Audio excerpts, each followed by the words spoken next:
Some things happen, some things stay the same, some things change, not on either the LPGA or PGA Tour because Scotty Scheffler wins, Nelly Corda wins, golf remains the same. You have found Quiet Please Golf Podcast. I am Alan Depew. I'm joined on our panel this week. As always, I'm going to work right to left here. Mr. Bob Baldessari. We call him Bourbon Bob now, even though he hails from Boston. Greetings, sir. In the leadoff spot tonight. Spot. Yes, well done. The ever-present Mr. Andy Hydorm, Mr. Q Mixer. Shout out to Q Mixers. Second baseman, batting second. Nice. And by the way, Christian did see Q Mixers in a premium grocery store this past week. I just want to let you know that. All you got to do is open your damn eyes. And they're everywhere. So Andy's been busy. And then, hey, and now columnist, instructor, and he's got another new gig because he just doesn't have enough time in his day. Brendan Elliott. I'm going to jump right there. You got to. It's because I can't sleep. That's why. Well, okay, you're going to be sleepy. You're going to be exhausted. We'll start there before we get to Nelly and Scottie because they're good, but so are you. So let's talk about that. Your new little venture you got going. Well, Andy kind of knows how I love technology with the former company he worked with, and there's a lot of technology out there, and some of it's complex, some of it's very simple, but this app Golf Live, they've patented this system of almost using like FaceTime for golf instruction, but it records the whole session automatically, and you can capture the swing of your student. For example, I have a kid up in New York I started working with yesterday, so I could capture his swing on the range at my home course up in New York while I'm here in Florida, and then play that back in real time and do all the analysis on his swing, which blows my mind that you can do stuff like that with people all over the world. And then another factor of this app is you can do live streaming in the same fashion, but it's two people. I could have a guest on, or it could be, myself and a student or whatever, but then people can log on and watch the live stream and ask questions in the chat. So in mid-May, I'm going to be hosting a weekly show called Monday Evening Tea Time. And it's a 30-minute show. We're just going to talk about golf, and I'll break down a lucky person's swing in real time. So I'm looking forward to that. Is there any truth that my 69-degree shoulder turn is going to be featured sometime? Well, you were the one I was going to reach out to first. Nice. To display everything that's wrong. The magic of your golf game. Like, is Sportsbox broken? Oh, no, that's just Alan. All right, Andy. Talk to us about the technology. You are Mr. Technology when it comes to the golf swing. Yeah, I mean, look, I think Brendan's been one of those people who's always been willing to, kind of dive in.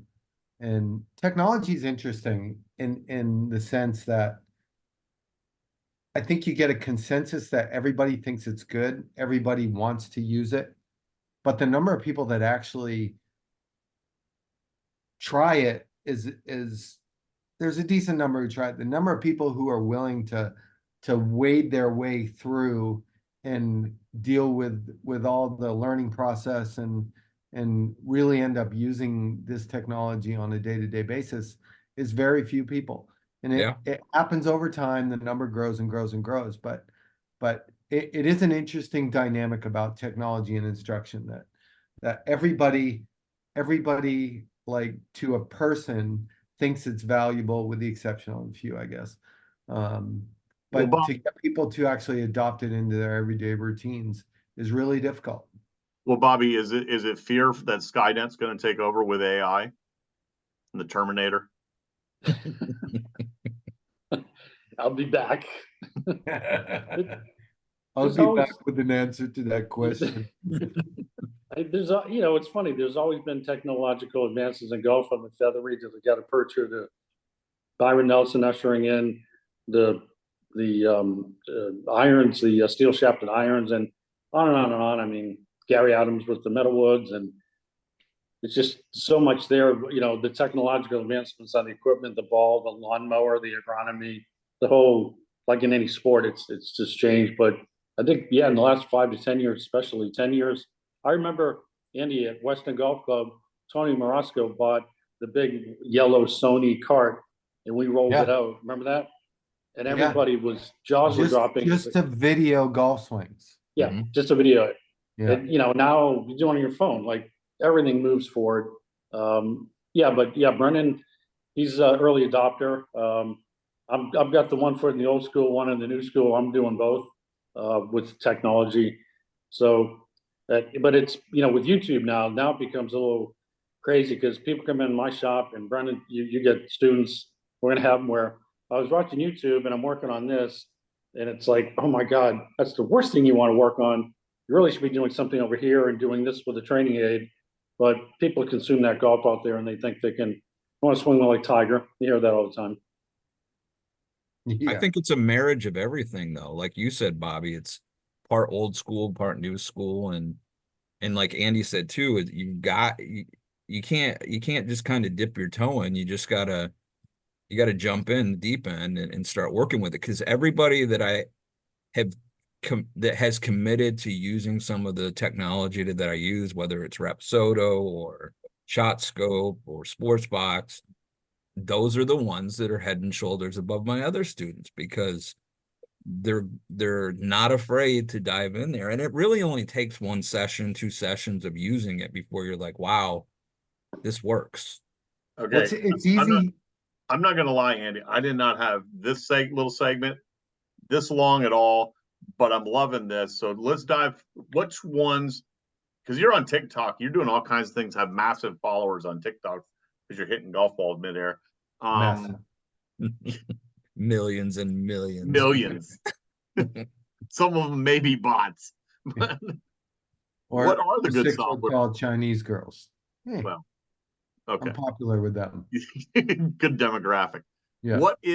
What's the good ones that are out there? What are the ones that you would recommend without slighting anybody? Who are some ones that just stand out to all three of you? All three of you are either good instructors or great players. I am neither, never was. So to me, I think the sports box technology is I do really love that. awesome Yes. because what it did, and there are others out there that are coming behind it. But what Sportsbox did was they took a marker technology of tracking body movements to basically record biomechanic movements, right?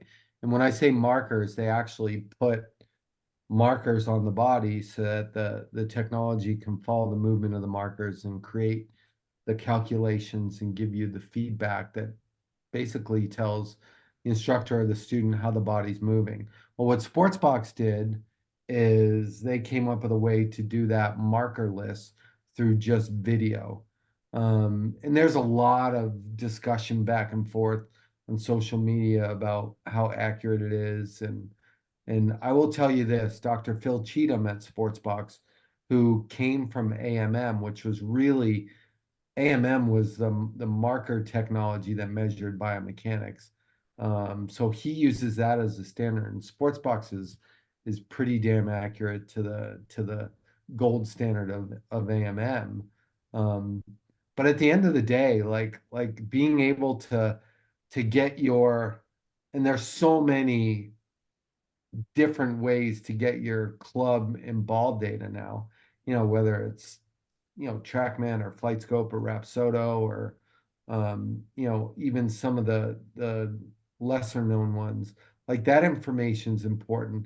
But now the Sportsbox thing allows people to track the movements of the body, right? And then you start comparing the ball and club movements with what the body's doing, and it tells the complete story. So to me, like that stuff is a thing that will launch really the instruction kind of industry into a whole new frontier of possibilities and of learnings. Yeah. So, Bobby, what I took from this, okay, I've heard everything that Andy said, but I heard that there is some people that feel, the conspiracy theorists, that sports box numbers are not exactly accurate. So my 69-degree shoulder turn is not accurate. No, it's for those that have more shoulder turn Yeah, than. yeah, I think exactly. 69 is the cutoff. Is that right, Andy? That's the lowest it goes. I think Alan just likes that number, Yeah. He does. you know. So my take on this is you've got the physical technology that Annie talks about. Brendan's using. I've used some of it, but I think you got to marry it with okay, so Brendan can help somebody with the absolute pure swing, more Nelly than Scottie shuffle.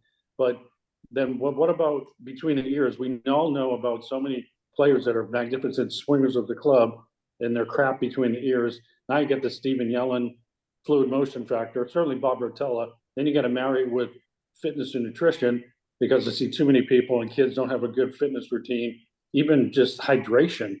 And if you're not hydrated by the first tee to the 13th, 14th tee, that 7-iron that went X amount of yards goes 4 yards less. Now you're in the bunker in the front instead of on the green. So holistically, I look at it in a holistic sense like that. Yeah. I could talk forever about this because I've really dove into this a lot with my students. And look, I'm not a Mike Bender or a Sean Foley or any of these guys. I only have a handful of students I work with by design because I really want to give them the most that I can possibly give them. And one of the things I've done this year is kind of incorporate a whole bunch of technology. Shot scope is something I've been using, which is tags you put on the top of your club to capture all the data as you play around. But it's got a coaching database or a platform that I can look at every time they input a round, and there's 100+ statistics that are populated through them just waving that tag on their phone as they play, and it's all done through GPS.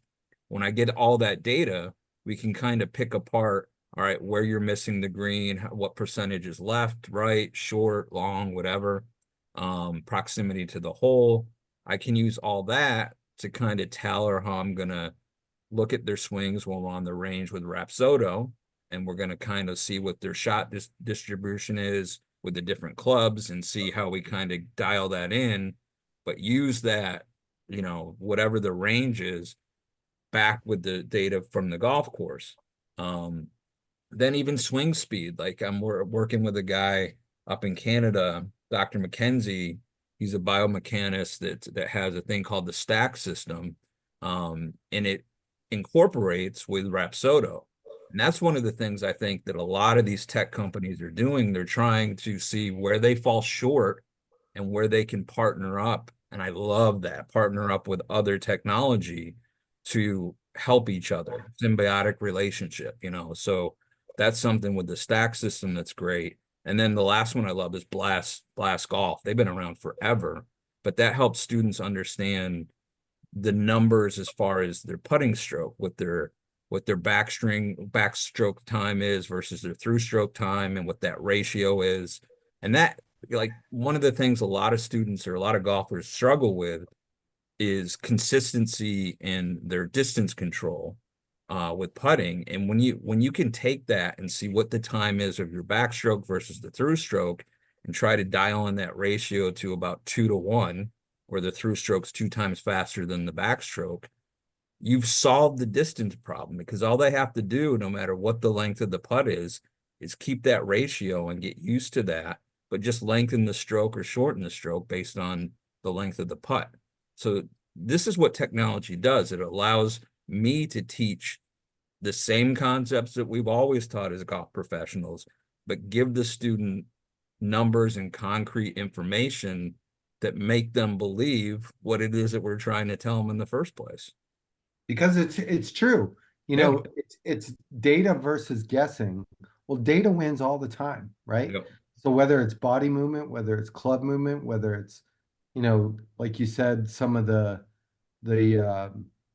kind of the tempo reading apps that are out there, it's just allows you to put numbers to it and be able to really start to dig into how to fix somebody's problems. And there's still, and I'm sure you guys are seeing this on some of the Facebook groups out there, but there's still a handful of coaches out there who just fight technology. They fight it, and they think that it's all a bunch of BS, and you're not a real teacher if you're using technology. I mean, we see it all the time, and Yeah.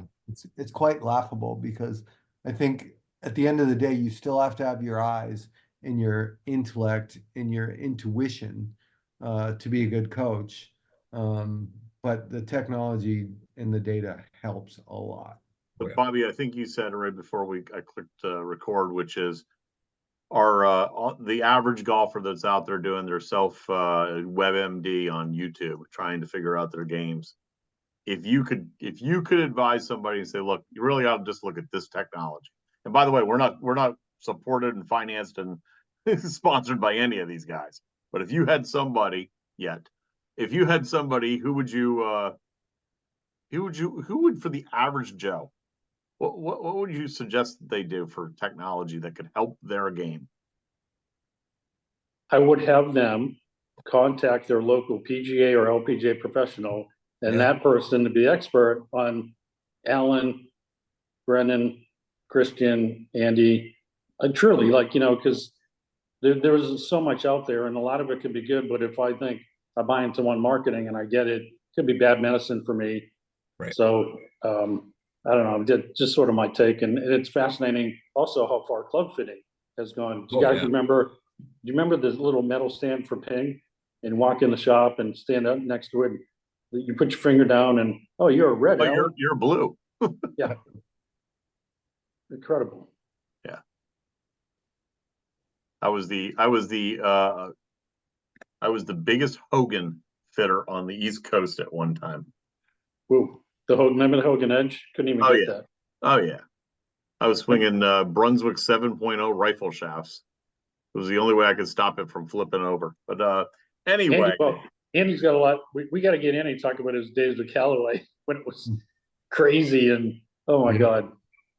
Yep, those were some interesting times. That's back when I was at a member club, and I had some member for a days. But Andy, you got a cool story. I got to work this in. You had a member for a day, a Little Linksters member for a day, the big fundraiser for Little Linksters. Shameless plug for that, Brendan. Thank you. You got to tell the story. So you go down there, you have some friends, and out of the blue, what happens? So shout out to G Esposito, who was the one who really kind of won the auction for member of the day, and terrific guy and good golfer. We had a fun time out there. But we're on the 14th green, and we're talking about podcasts, and I had told him that I had just recorded my podcast the night before. And he's like, well, what podcast, is this? And long story short, I said, it's Quiet Please. He goes, oh, Quiet Please. That's one of the podcasts I listen to. I'm like, bullshit. And lo and behold, he brings up his phone and shows me that goofy cartoon photo of the five of us knuckleheads with our Quiet Please podcast sign up. And that was a cool kind of slap of reality in the face to know that there's someone out there. Yeah, that there's people out there that love the game of golf, that like listening to our show, and it was cool. So shout out G. It was a fun day, and good to meet you and get out on the golf course. Love it. Did you tell him that my beard is really not as black as it is on that cartoon? He wasn't really fixated with your beard. Nothing? No? No, it didn't really come up in the conversation. Damn. It was fun though. It was really fun. Brendan, you know who's come up in a lot of conversations? Nelly Corda. That's right. Nelly Scottie Scheffler. Where do you boys want to start? Which one? I'm going to here's the question. Who's got the more impressive record right now? If you believe Greg Norman, it's certainly not Scottie, because he wouldn't be able to be doing what he's doing if he was playing on Live, because they're a much more talented tour. Well, Taylor Gooch would be ruining Scottie's day. Yeah, asterisk. Yeah. Which one? So open to debate. Bobby, is it Scottie going 4 for 5? Or is it Nelly? I think you have to go numbers and data. 5 for 5, 4 for 5. Granted, Scotty missed that little short one. He could easily have been 5 for 5. You can debate women's depth and how good they are in the courses they play versus Scotty, and he wins Augusta. I mean, Each it's one as a tough as major. Each one a Yep. major. Yep. I think because of that, we're at the Chevron. I think you got to go with Norda. I don't know. That's me. Norda or Corda? Quarter. Or is that short for Nelly Corda? Nelly Lord- Quarter. Yeah, Yeah, that's a new nickname. I just invented that. I like it. That'll catch Hashtag. on. Hashtag. Where's Norda? Perfect. That's that's a good point you brought up about depth of field. I don't know. I think Nelly has a deeper field to play, like the LPGA's just runs deeper with those that could knock off a win. Not saying that there's guys, because we've seen plenty of first time winners this year, and with your Jake Knapps of the world, and we've seen an amateur win on the PGA Tour, but that amateur hasn't fared too well since he's got his PGA Tour card. So I think the LPGA is deeper, so I got to give the nod, with no disrespect at all to my boy Scotty, who this is showing backwards on the camera, so I Left-handed apologize. Scotty. But look at the foot. Anybody watching on our YouTube, just Look look at at the it foot. in the mirror. No disrespect to Scotty, but I have to give the nod to Nelly. I'm going to throw something at both of you before Andy responds. I agree with everything you just said. However, Scotty did it against an elevated field True. at Bay Hill. Allegedly the strongest field statistically at the Players. True. He comes in second in the weakest field of the 5 run. And then he wins the Masters, weak for a major, but it is Augusta. And then at Harbor Town. So Andy. There's no way I'm picking one over the other here, because honestly, I think both of these streaks are absolutely incredible, and Agreed. just are these don't happen on a regular basis, and two of them are happening at the same time right now. So I think both of them are incredible players on an incredible streak and accomplishing incredible things. And I heard Graham Dillette on PGA Tour radio today, and they're asking him about Nelly, and he brought up, not in a negative way, don't take this the wrong way, but luck is also a part of winning, and for somebody to go through the 72 hole event and win, there has to be some luck involved. Now, the better they play, the less they need the luck, but ultimately luck is a component to any victory. And I just feel like it's incredible that both of these players are on the streak, and I'm not picking between the two of them. Way to take a stand. Yeah, thanks. And he feels strongly both ways. Yeah. I do. AD.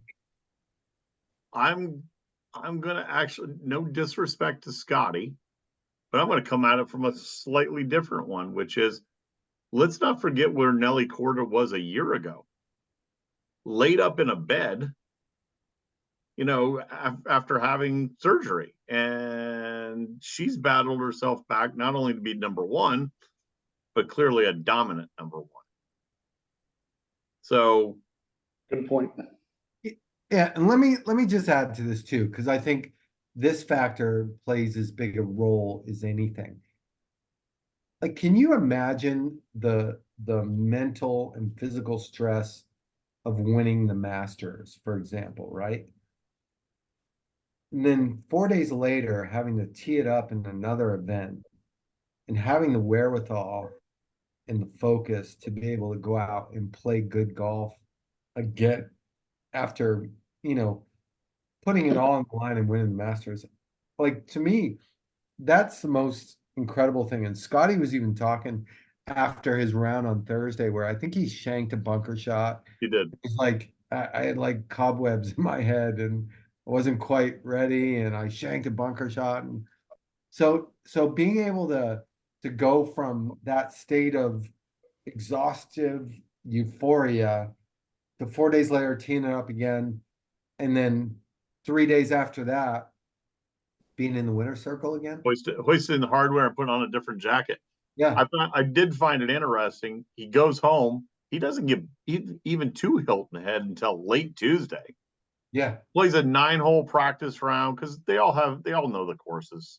And anyway, Ted's there, mapping, checking things out. And anyway, so second highest guy winner on tour right now. I mean, it is impressive. It's almost like he had the cobwebs for the first 36 holes, hung around, and it's like, okay, now I'm going to play. Yeah. I can see why it hasn't been done since Bernard Langer in 85 or something. 85. Yeah, it's been a long time. It's winning the Masters and then winning the very next week. Right. I have a theory. Can I share my theory? Of Oh, course. yeah. I think that both of these players, the reason why they're so dominant now is because they have the best perspective of any of the top players in the world right now from off the golf course perspective.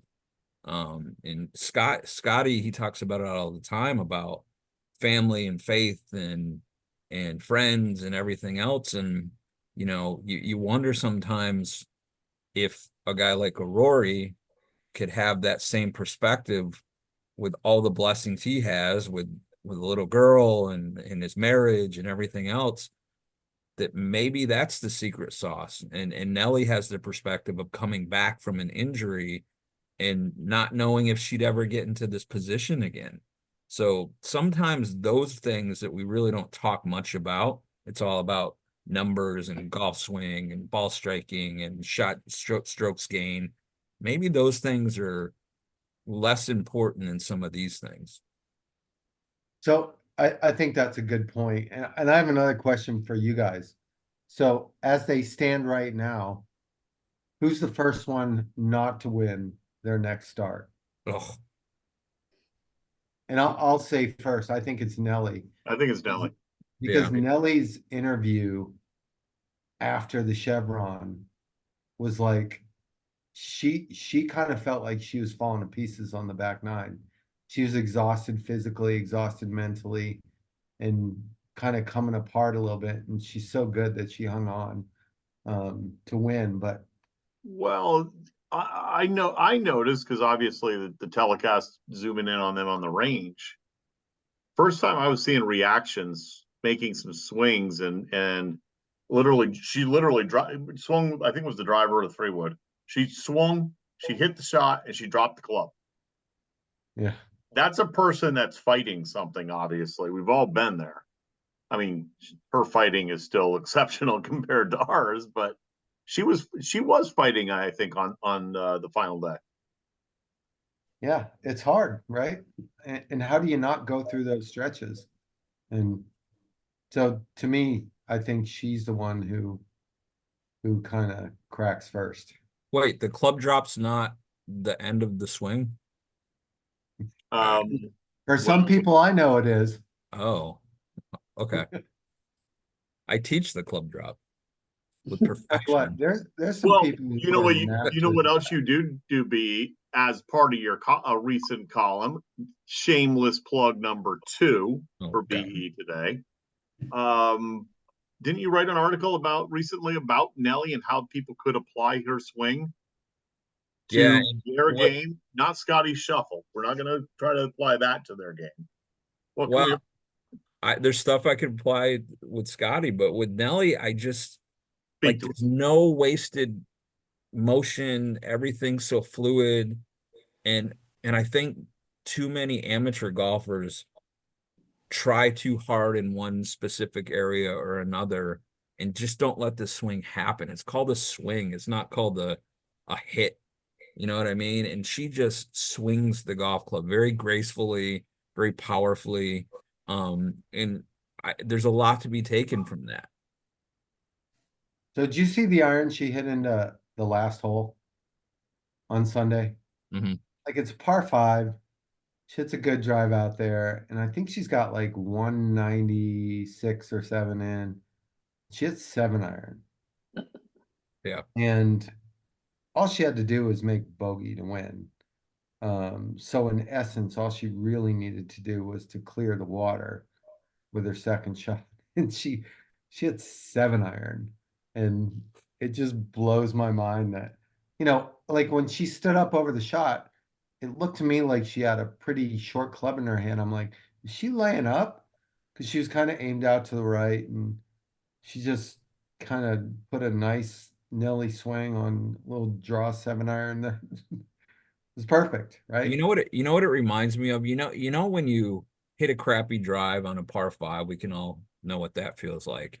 And there you have no business in going for it for 2, so you pull out the 6 iron or the 5 iron or the 7 iron, and you've got this wide open fairway that you're just trying to hit to. So there's no thoughts going on in your mind. I think that's when amateurs swing with the most freedom that they have. She looks like she does that every single time she's swinging the golf club. Yeah, I agree. Bobby? Yep. No, well, what was the question? Bobby with the, yep. No, I agree. Well, that's when, that also happens. It's playing with an amateur golfer. There's something out in front, they're gonna lay up. And they think layup is 10 inches from the penalty area. It's like, Yeah. no. Layup is you can be 20 yards short, but that's when they just kill that 7 iron and it 5 iron, whatever it is. You see that a lot. Freedom, just swinging easy, no expectations or low Yep. expectations for trying to get it close to a hole. Get this meaningless shot over with. I'm going to ask you guys a course management question for both of these players. Scheffler on 15 at Augusta. Mm-hmm. Nelly, or as we now call her, Norda, Nordic. on 18 at the Chevron. Do they knock it over the water from their course management strategy to not have a wedge in their hand? I think that's a great question, Alan. AD comes up with a good question. I mean, because I've been thinking the same thing. Because that shot that Scottie hit on 15, the mythical plugged golf ball. the mythical plug ball, he was aiming at the bunker. Yes, he was. Because that's the shortest carry over there.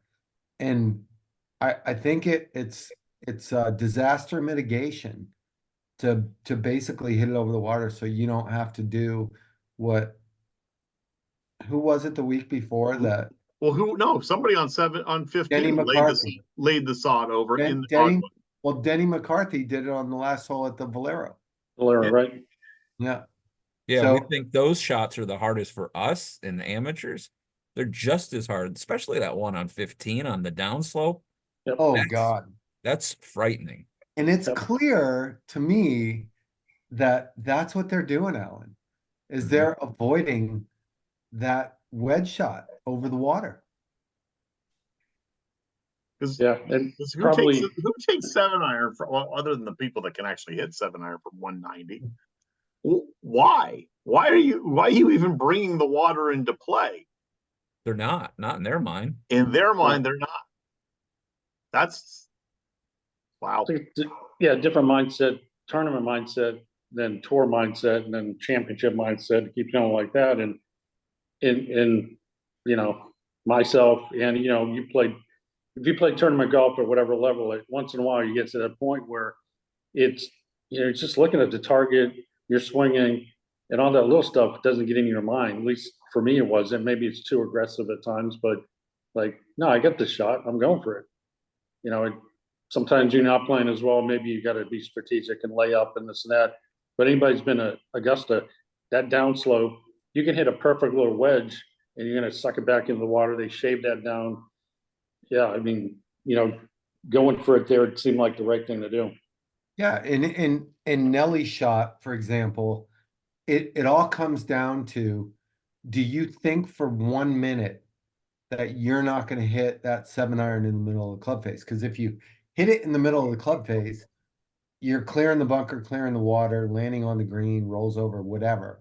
But Yep. the level of confidence that she's going to make a solid strike there is the only thing that allows her to take that 7-iron and hit that shot, right?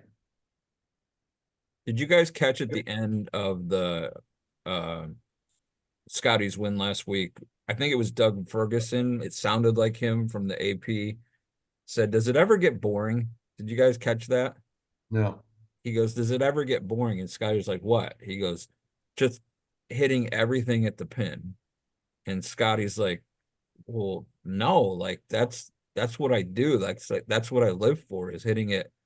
So there is no layup in Scotty. Like his first instinct is to go after the pin, and that's why he's #1 player in the world. It was the one of the par threes shit Hilton had, and they're talking about they were talking about where the pin location was, and you got to keep it on the left side. Water's on the right with the bulkhead. And whether he missed it there or that's just where he's thinking, he puts it between the flag and the water. It's just like, what, so okay, Brendan, Probably a what, mistake, what, but probably. But well, what can you take Mr. Average Golfer from his golf swing? because what you can take from his golf swing is that it's his golf swing. You don't have to be this cookie cutter robot perfect swing. We had the golden era of golf. All those guys swing the club, and maybe it's because there wasn't technology, but they all swung the club. The Hogans and the Sneeds and the Nelsons and Jack. I mean, picking up that front foot as they're going back, flying elbow, all kinds of stuff. But those guys own that. And I think we're having kind of a resurgence here when you look at some of the better players in the world that have those unique things about their golf swing that make it their golf swing. And that's what I think, Arnold Palmer famously said, swing your swing.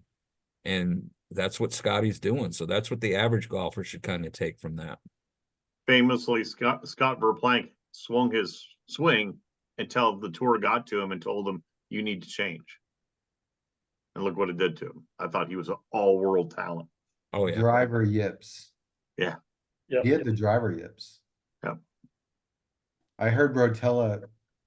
I was up in Rutland, Vermont at the LD Pierce Invitational one year, and Rotella's from Rutland, and he used to come up and play in the tournament, and he spoke to all the participants, and at the time it was when this was happening, was Scott Verplank was going through the driver yips. Rotella was talking about how he was working to get Verplank out of this horrible situation that he was in, and it's tough. All right. 18th green. What do you boys got? Let's start with Bobby. I'm taking them all again. Give me a second. Like I said, next on the tee, Mr. Hydorn. So I read something today about Liv and Greg being open-minded to some changes in the structure of how they play their events, pointedly towards the number of holes that they play, to be 72 holes instead of 54 holes.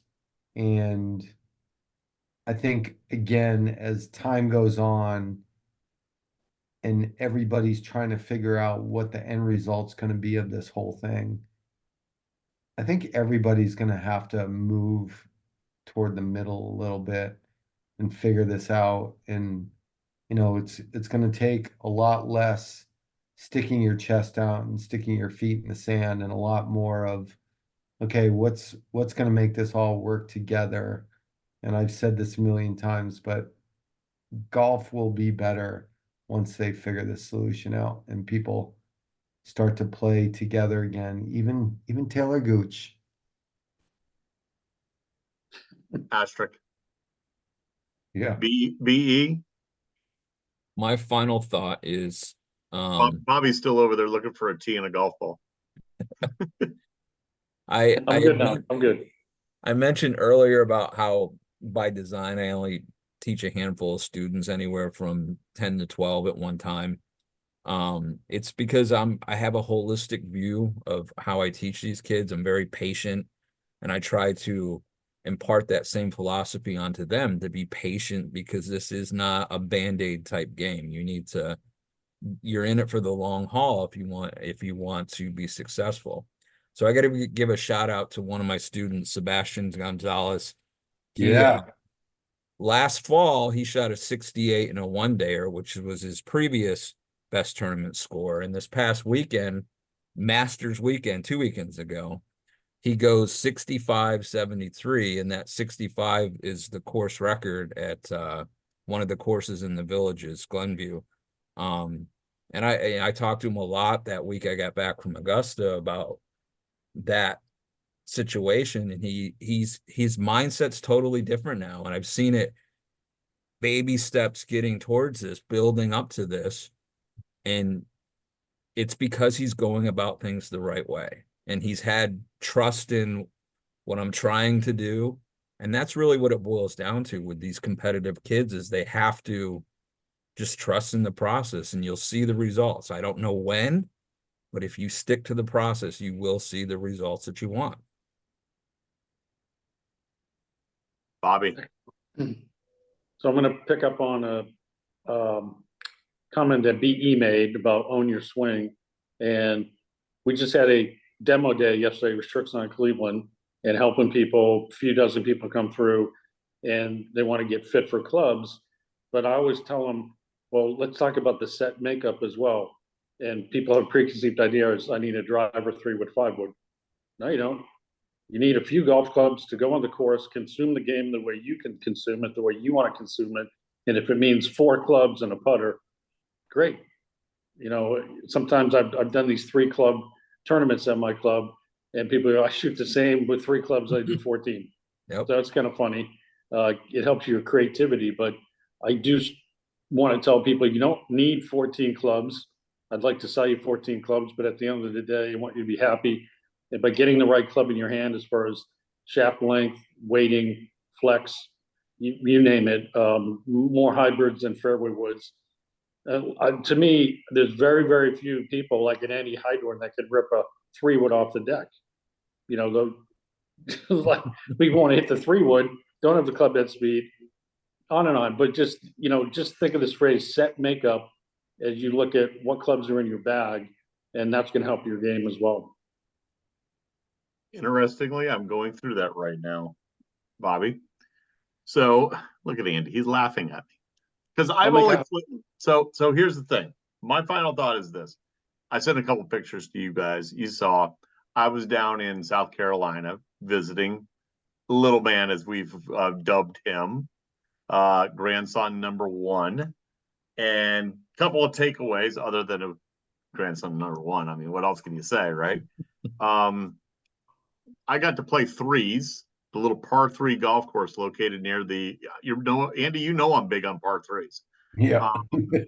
Par 3 golf course located right next to, it's Davis Cesda, Mike Cutler's, and they're getting ready to take this footprint and apply it to other cities, locations.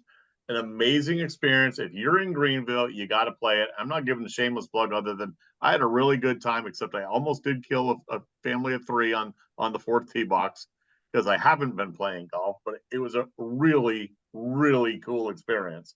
And the other cool experience was I got to give a shout out to Ping, because I brought to them being my son and daughter-in-law in Little Grayson, I brought my first Ping putter. If you're looking for a creative gift idea for a newborn golfer, it literally was cut to the length of his length at birth, and they on the face they stamped his name, his birth weight, the date, and what have you. And it's now sitting up in their office with a really, really cool little keepsake. So shout out to Ping. That's neat. For That's doing, awesome. yeah, for doing so. So that's it. That's my little sentimental. That's all I got. That Awesome. was a good one. So, boys, until next week, I bid you adieu. Hit them straight. Peace Cheers. long and crooked.